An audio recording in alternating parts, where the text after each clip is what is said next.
What's going on, guys? So you all know that I've recently been doing quite a few videos on replacement lithium iron phosphate batteries.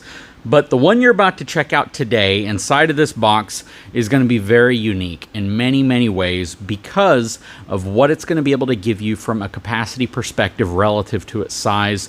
This thing's going to blow you away. Hang tight, I'll be right back.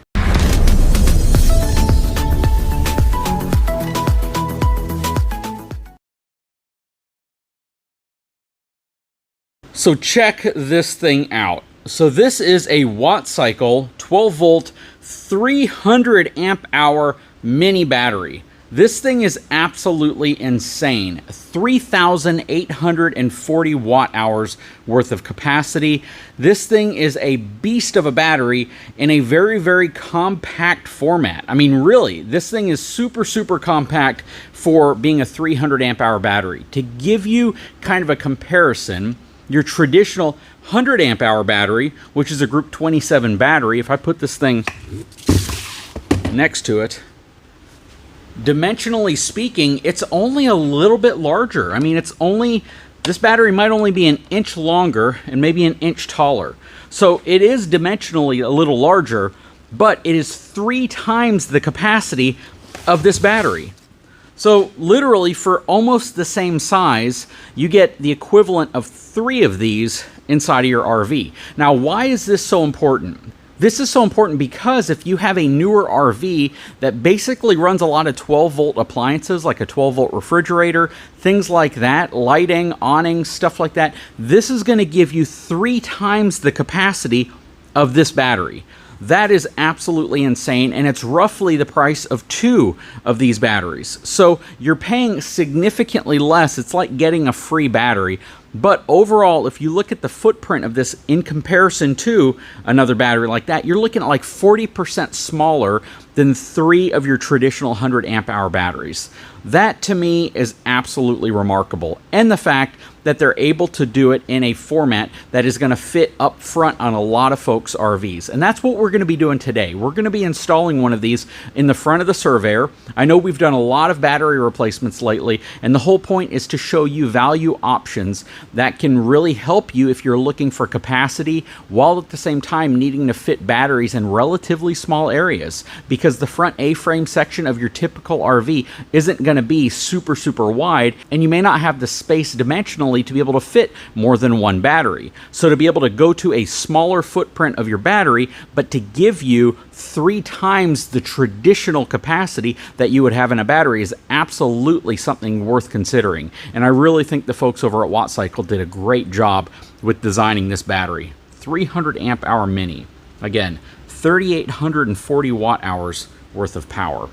So a lot of people are probably going to want to know, even though it's physically smaller, does it weigh a lot less? Well, it's going to weigh about 12 pounds less than 3 traditional lithium iron phosphate batteries at 100 amp hours. So this thing weighs right at 57.5 pounds, so it is not light. It's definitely heavy, but then again, you are combining essentially 3 100 amp hour batteries into one package, which is going to add some weight. So yeah, 57.6 pounds for 1 battery, but again, the equivalent of 300 amp hour lithium iron phosphate batteries.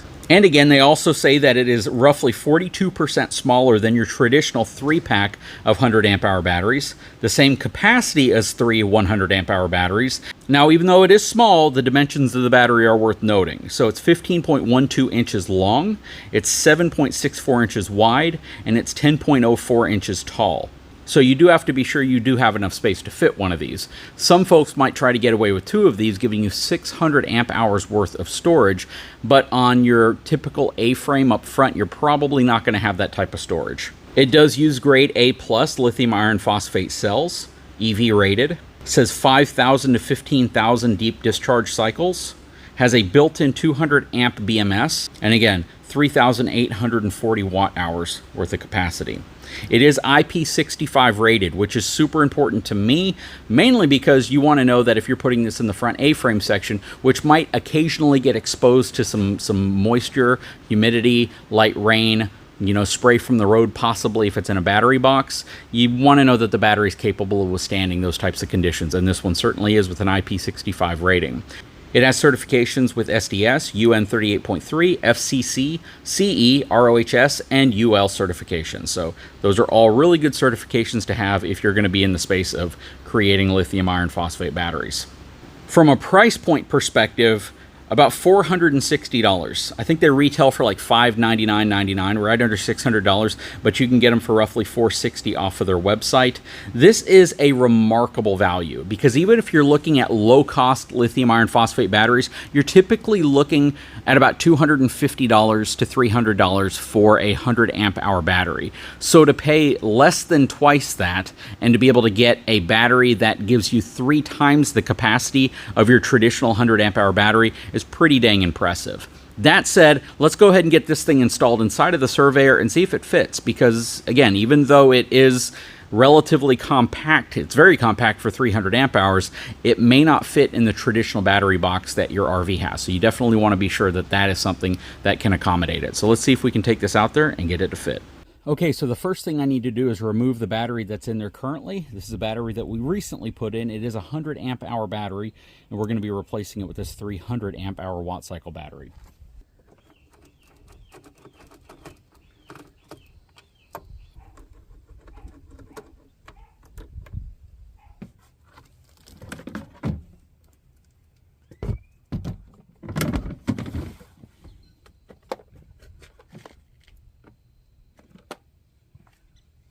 Okay, so it does not appear as if this battery will fit in this battery box. It is super, super close, but we're going to try. We're going to see if we can spread the edges out a little bit and get this inside.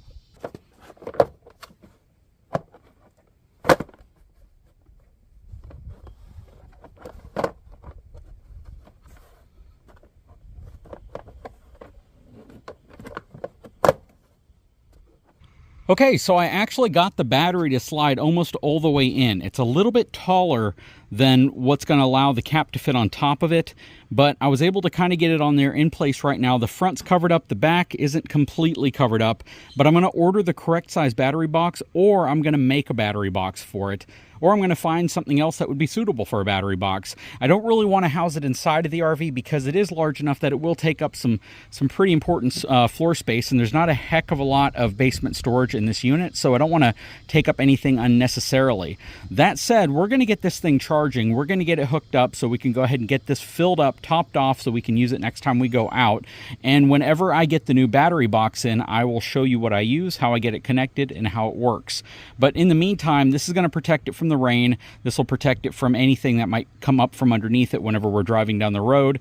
And the battery is IP65 rated, so it really doesn't need this, but this will definitely protect it from UV exposure, which is probably more important than any of the other stuff. That said, we're going to wrap this video up. Again, I am going to order a different replacement setup up here to be able to house the batteries. I might actually get something that will utilize more of this space up here, so I actually have plenty of space if I want to add to it. These batteries aren't terribly heavy, so they actually weigh about as much as the AGM battery that came in the RV, but I'm getting significantly more capacity with much better chemistry out of it, and I can't wait to put these things to the test. Anyways, guys, big shout out to the folks over at WattCycle for providing this battery for review and evaluation on the channel. Can't wait to put it to the test, can't wait to use it and actually show you guys what it's capable of. But 300 amp hours in such a small form factor is going to appeal to a lot of people, especially for under $500. That in itself is the bargain play here. Guys, I'll put a link to this in the description of this video if this is something you're interested in. Whenever I get the correct stuff out here so I can get this thing housed properly, I'll definitely make a video on that as well. If you haven't had a chance, please take a moment, subscribe to the channel, give me a thumbs up, and we'll talk to you again very soon.